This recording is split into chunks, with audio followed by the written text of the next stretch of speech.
அவர் அழுதல் எனக்கு தாக்கம் இருக்கிறது. அது உண்மையிலே அவர் கண்கலங்கி அழுதை நான் மன வருத்தத்தோடு சொல்கிறேன். அப்பேற்பட்ட மனிதன் அழுந்திருக்க கூடாது.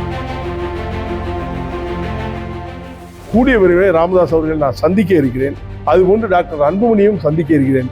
இருவரையும் சமரசம் செய்து வைப்பதற்கு முயற்சி செய்யலாம் என்று நான் நேற்று தினத்தில் அவரை மீடியாவில் பார்த்த போற நான் எனக்கு என்ன வந்திருக்கு, நிச்சயமா அவர் சந்திக்க போறேன்.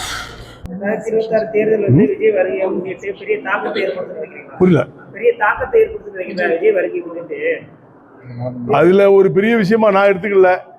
அது வரட்டுமா பாப்போம். இப்பதான் தேர்தலுக்கு இப்பதான் நிக்கிறாரு, வந்திருக்கிறாரு, அரசியல் கட்சி ஆரம்பிச்சிருக்காரு. நீங்க மீடியா ஊடகம் தான் நீங்க பூஸ்ட் பண்ணிட்டு இருக்கீங்க. வரட்டு பார்ப்போம், பார்க்கலாம், தேர்தலில் பார்ப்போம்.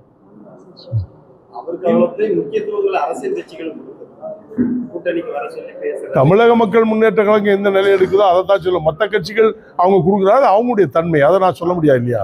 அவங்க ஏன் கொடுக்குறான்னு அங்க உள்ள தலைவர்கிட்ட கேளுங்க, எங்கிட்ட கேட்டு என்ன பிரயோஜனம்? அது சொல்ல முடியாது. தேர்தல் என்பது நிரந்தர நண்பனும் இல்லை எதிரியும் இல்லை கோட்பாடு தானே. அதனால அதை இப்போதைக்கு சொல்ல முடியாது. திமுக தேர்தல் அறிக்கை தயார் செய்யக்கூடிய பணியை தொடங்கினாங்க. பொதுமக்கள் கருத்து கேட்கறதுக்கு ஒரு செயலி உருவாக்கி கருத்து கேட்கறதுக்கான முயற்சியை மேற்கொள்ள. கருத்து கேட்பது அவங்களுடைய கடமை, சொல்வது மக்களுடைய கடமை. இது ரெண்டுக்கு எது நடக்கும் என்பது இவங்க நினைப்பது மக்களுடைய ஓட்டு. அந்த ஓட்டை பார்ப்போம், சந்திப்போம்.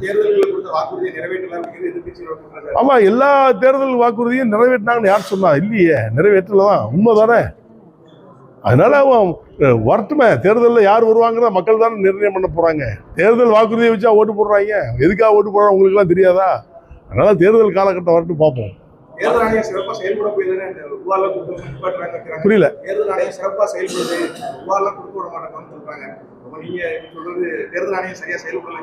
தேர்தல் ஆணையம் அவங்க கடமையை செய்யறாங்க, மக்கள் அவங்க கடமையை செய்யறாங்க, அரசியல் கட்சி அவங்க கடமையை செய்யறாங்க. இந்த மூணு கடமைகளும் மக்கள் தான் முடிவு எடுக்கிறாங்க. மக்கள் முடிவு எடுப்பது என்ன என்பது உங்களுக்கு ஊடகத்துறைக்கு, எல்லா பத்திரிகை செய்தி உங்களுக்கு அனைவருக்கும் என்ன எதனால ஒரு வெற்றி வாய்ப்பு நடக்குதுங்கிறது அப்பட்டமா தெரியும். தெரிஞ்சிருந்து இதை நான் ஓயாம சொல்றது அசிங்கமா இருக்குது. அதனால பார்ப்போம், தேர்தல் காலகட்டத்தில் என்ன நிலை நடக்குது மக்கள் தான் முடிவு எடுக்கணும்.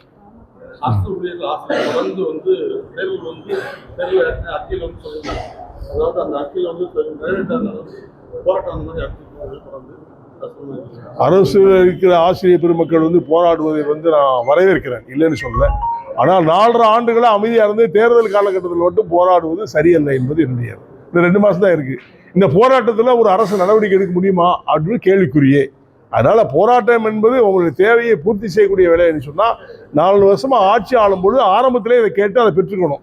இவங்க பெறாம கடைசி 2 மாசம் இப்போ தேர்தல் கமிஷன் 3 டிக்ளேர் பண்ணிடுவாங்க, தேர்தல் அறிவிச்சுவாங்க, ஒண்ணுமே பண்ண முடியாது.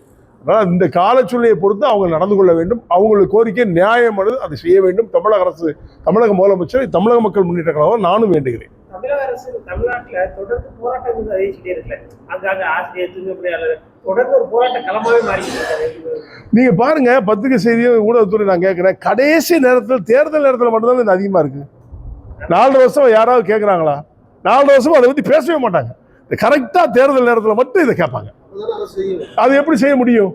இன்னும் 2 மாசம் கூட இல்லைங்க, திடீர்னு டிக்ளேர் பண்ணிடுவாங்க. பண்டிகைனா எப்படி செய்ய? இவங்களே நினைச்சா கூட செய்ய முடியாது இல்லையா? அப்போ 4.5 வருஷமா என்ன பண்ணிட்டு இருந்தாங்க? அவங்க மேலே தவறு இருக்கு. கேட்கக்கூடிய உரிமை, நியாயமான கோரிக்கை தான், கேட்பது தவறில்லை. ஆரம்ப காலகட்டத்திலே ஆட்சி அமைந்த உடனே கேட்டு அதை பெற்றிருந்தால் வரவேற்றிருப்போம். இருந்தாலும் கேட்பது நியாயமான கோரிக்கை, அவளுக்கு செய்ய வேண்டும் என்று தமிழக அரசை நானும் வேண்டுகிறேன். வாழ்க்கையே போராட்டம் தானே, அப்புறம் அரசியல் அப்படித்தானே இருக்கும். போராடி தான் பெற முடியும். கேட்டவொன்னு கொடுத்துட்டா அதுக்கு அரசியலுக்கு அங்கீகாரம், அரசியலுடைய மகிமை இல்லாம போயிரும்ல. மக்கள் கேட்டா தான் கொடுப்பாங்க, போராடினா தான் கிடைக்கும்.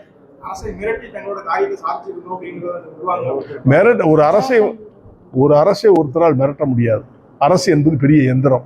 எந்திரத்தை யாராலும் மிரட்ட முடியுமா? மிரட்டி வாங்க முடியாது. பணிந்து வாங்கக்கூடாது. நியாயமான கோரிக்கையை ஏற்றுக்கொள்ளக்கூடிய சக்தியாக இருந்தால் அது முதலமைச்சர் பரிசீலனை செய்து செய்யணும்னு தான் நான் சொல்றேன்.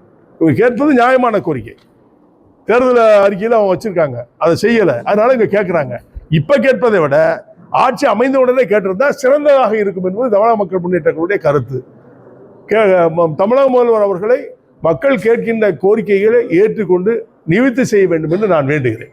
தமிழகத்தில் விஜய் கட்சி ஆரம்பித்து முதல் தேர்தல் சந்திக்கப்படுறாரு. பிஜேபி சாயில செயல்படுறாரு திமுக கூட்டணி கட்சியோட குற்றச்சாட்டா இருக்கு. அதே மாதிரி பாஜக கூட்டணியில் இருக்கிற என்ன சொல்றாங்கன்னா திமுகவோட சாயிலா செயல்படுறாரு குற்றச்சாட்டா இருக்கு. மூத்த அரசியல் தலைவர் அவங்க எப்படி செயல்படுறாருன்னு நீங்க எப்படி பாக்குறீங்க? அது எப்படி பாத்தீங்கன்னா, இப்போ அரசியல் கட்சி ஆரம்பிக்கிறது உங்களுடைய உரிமை. நாளைக்கு நீங்க கூட கட்சி ஆரம்பிக்கலாம், அவங்கவுங்க உரிமை. அதுல எந்த மாற்றுக்கிறது இல்லை. எந்த சூழ்நிலையில அவர் ஆரம்பிச்சாருங்கிறது அது அந்த தலைவர் தான் பதில் சொல்ல முடியும். நான் எப்படி சொல்ல முடியும்? இன்னார் ஆரம்பிக்க சொன்னாங்க இவங்க. சுய புத்தி சுய நினைவுகள் உள்ளவர் தான் எல்லாருமே. அப்படி இருக்கும்போது அவர் எதுக்கு ஆரம்பிச்சாருன்னா அவர் தான் தலைவர் தான் பதில் சொல்லணும், நான் சொல்ல முடியாது. ஆரம்பிச்சிருக்காரு, புதுசா வந்திருக்காங்க அரசியல். தமிழகத்தில் இல்லை, இந்தியாவில் யார் வேணாலும் அரசியல் கட்சி ஆரம்பிக்கலாம். கட்சி ஆரம்பிச்சிருக்காங்க, பார்ப்போம். தேர்தலை சந்திக்கும் பொழுது யாரோடு கூட்டணி வைக்கின்றாரா, தனித்து நிற்கின்றாரா, அதனுடைய நிலை என்ன, மக்களுடைய நிலைப்பாடு என்பதை நீங்க தெளிவா பார்க்கத்தான் போறீங்க. பார்ப்போம். நானும் உங்களை மாதிரி என்ன செய்ய போறாங்க நானும் வேடிக்கை பார்க்க காத்துட்டு இருக்கேன். தமிழகத்துல தேர்தல் முன்னோக்கியே வருவதற்கான வாய்ப்புகள் எதுவும் இருக்குதா? திடீர்னு எலெக்ஷன் தேர்தல் அறிவிச்சுவாங்க அப்படிங்கறத சொன்னீங்க. முன்கூட்டியே வருவதற்கான வாய்ப்புகள் எதுவும்? முன்கூட்டி என்பது வந்துச்சுல, பிப்ரவரி மார்ச்ல முடிக்கணும்ல, பீரியட் முடியல, நம்மளுடைய பீரியடே முடியல. அப்போ முன்கூட்டி என்பதை சரியான நேரத்தில் சரியா சீக்கிரம் முடிக்கணும் தான் ஆச்சு. அது ஒன்றும் பெரிய விஷயமே இல்லையே. அவங்க 2 பேரும் ஒன்னாச்சு. நேற்று அவருடைய தந்தையார் அழுதை பார்த்து நான் மனம் கலங்கினேன். உண்மையிலே நேற்று நான் மீடியா பார்த்துட்டு ரொம்ப வருத்தப்பட்டேன். ஒரு சீனியர், ஒரு பெரிய ஆள், நானும் ஒன்னா இருந்து பயணம் பண்ணவேன். எனக்கு ரொம்ப வருத்தமா இருந்துச்சு. அதை பார்த்தோன்னே கொஞ்சம் வருத்தம். நானே கண்கலங்கி போனேன். நான் அவரை சந்திக்கலான்னு இருக்கிறேன், ஆறுதல் சொல்வதற்கு மட்டுமில்ல, ஆனால் அப்பாவையும் பிள்ளையும் சேர்க்கணுங்கிற மனப்பூர்வமாக தமிழக மக்கள் முன்னேற்றங்களை விரும்புகிறது. நான் பெருசலாகவே விரும்புகிறேன். அவர் அழுதல் எனக்கு தாக்கம் இருக்கிறது. அது உண்மையிலே அவர் கண்கலங்கி அழுதை நான் மன வருத்தத்தோடு சொல்கிறேன். அப்பேற்பட்ட மனிதர் அழுந்திருக்கக்கூடாது. ஒரு உழைப்பாளி, பாட்டாளிகளுக்காக பாடுபட்டவர், வன்னியர்களுக்காக முழுமையாக நின்றவர், களத்தில் நின்று போராடியவர், மக்களை யார் என்று காண்பித்தவர். இந்த மாதிரிலாம் இருந்த ஒரு போராளி ஒரு அழுதாறு மேடையிலங்கும்போது வருத்தத்துக்குரியது. காரணம், நானும் பாட்டாளி மக்கள் கட்சி ஆரம்பித்த காலத்திலே மாநில இளைஞரணி தலைவராக நான் பயணித்தவன். நாங்கள் இருவரும் ஒன்றாக என்னுடைய காரிலே ஒன்றா சுற்றுறார்கள். அப்படி இருந்த ஒரு பெரிய மாபெரும் தலைவர் கண்ணீர் வடிப்பதை நான் தமிழக மக்கள் முன்னேற்ற கழகம் வருந்துகிறது. நான் பெருசலாகவே நான் வருத்தப்படுகிறேன். கூடிய விரைவில் ராமதாஸ் அவர்கள் நான் சந்திக்க இருக்கிறேன். அதுபோன்று டாக்டர் அன்புமணியும் சந்திக்க இருக்கிறேன். இருவரையும் சமரசம் செய்து வைப்பதற்கு முயற்சி செய்யலாம் என்று நான் நேற்று தினத்தில் அவரை மீடியாவில் பார்த்த பிறகு நான் எனக்கு என்ன வந்திருக்கு, நிச்சயமா அவர் சந்திக்க போறேன். அதுக்கெல்லாம் வாய்ப்பு இல்லை. 3வது அடி 4வது எல்லாம் கிடையாது. அதெல்லாம் ஒண்ணுமே கிடையாது. நான் தெளிவாகவே சொல்லிட்டேன் உங்ககிட்ட. திமுக அண்ணா திமுக தான் சொல்லிட்டேன். இன்னும் 3வது அடி 4வது நீங்க பத்திரிகை துறையெல்லாம் சேர்ந்து வேணா 3வது அடி வைங்க. உங்கள் பரிசு தொகையா மக்களுக்கு 5000 வழங்கணும் பாஜக கொடுத்தா நல்லது தானே. மக்கள் பாவம் பொழைச்சி கொடுமே, நல்லா இருக்கட்டுமே. உங்க இப்படித்தானே கேட்டாங்க, லஞ்சமா கேட்கல, உரிமையை கேட்கின்றால் கொடுப்பதில் தவறில்லை. நானும் திமுக அரசை கேட்கிறேன். 5000 கொடுப்பதுக்கு மேல் 10,000 கொடுத்தாலும் சிறந்ததாக இருக்கும் என்பதை தமிழக மக்கள் முன்னேற்ற கழகம் வேண்டுகிறது. செய்திகளை உடனுக்குடன் தெரிந்து கொள்ள கீழ்கண்ட கேபிள் மற்றும் டிடிஎச் நெட்வொர்க்குகளில் எம்நாடு செய்தி தொலைக்காட்சியை காணுங்கள். பாதகம் செய்பவரை கண்டால் நாம் பயம் கொள்ளலாகாது பாப்பா.